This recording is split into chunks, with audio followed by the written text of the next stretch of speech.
ինչպես պիտի մենք աղոթենք այս օրերի ընթացքում։ Արդյոք մենք կոչված ենք այս 48 օրերում սուրբ կյանք ապրելու կամ աղոթելու համար։ Շատ շատերը այս մեկ անգամվա համար են ապրում տարվա մեջ, որ այս մեկ ընթացքը չխմենք, չծխենք, չհայոյենք, ոմանք Աստծուն լավություն անում, իրենց կանանց չեն դավաճանում, շնության մեղք չեն գործում, ցախ չեն թեքվում, այս այն ընտրում։ Մյուս մասը ընտրում է, որ կաշառ չպիտի վերցնես 48 օրերի ընթացքում։ Մի մասը որոշում է, որ չպիտի խափի, սուտ չպիտի խոսի, չպիտի բամբասի, բայց այս ամենը ամբողջ կյանքի համար է, ոչ թե 48 օրերի համար։ Եվ որպեսզի դու կարողանաս ամբողջ կյանքդ այդպեսին ապրել, դու միշտ պիտի աղոթես, ոչ թե 48 օրեր։ Ինչ անում աղոթքը։ Մարդուն մերկացնում է իր մեղքերից։ Աղոթքի միջոցով է մարդը կարողանում ինքն իրեն տեսնել, ինչպիսին է ինքը իրականում,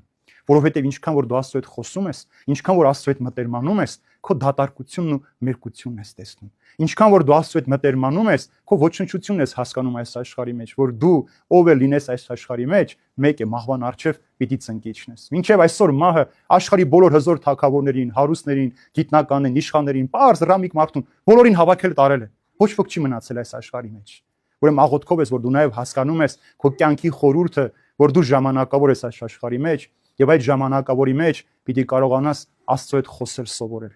Եթե մարդը Աստծո հետ խոսել չգիտի, նա նաև չի կարող Աստծո պատվիրանները պահել։ Իսկ երբ որ դու Աստծո հետ չես խոսում, բարոյականությունն էլ ընտրության հարց է, դու ինչպիսի բարոյականություն ես ուզում ունենալ։ Ճաշակի հարց է այդ բարոյականության արժեքները քո մեջ, եթե դու ուզում ես պահել։ Իսկ երբ որ դու աղոթում ես, խոսում ես Աստծո հետ, նաև դու նույնանում ես, վերադարձնում ես այն, ինչ որ Ադամը կորցրեց։ Այն ինչը որ դրախտի մեջ էր, մարդ եւ Աստված ամեն օր զրուցում էին։ Մենք այսօր բոլորի հետ ուզում ենք ամեն օր զրուցել։ Կարող ենք հեռախոսով զանգել մեկին, 1 ժամ խոսել, հետ ասել, «Էլ ինչ կա», ու նորից 1 ժամ շարունակենք խոսել, այնքան մինչև հեռախոսը ինքն իրեն անջատվի։ Բայց ընդհանրապես ոչ մի բան չխոսեցինք այդ ընթացքում։ Սրա նրա կյանքը միայն քննադատեցինք, բա իմացար ես ինչը բաժանվեց, բա իմացար սրանց տանը ինչ որ մեքենա գնեցին, տները նորոգություն արեցին, սա է մեր խոսակցության նյութը։ Բայց սա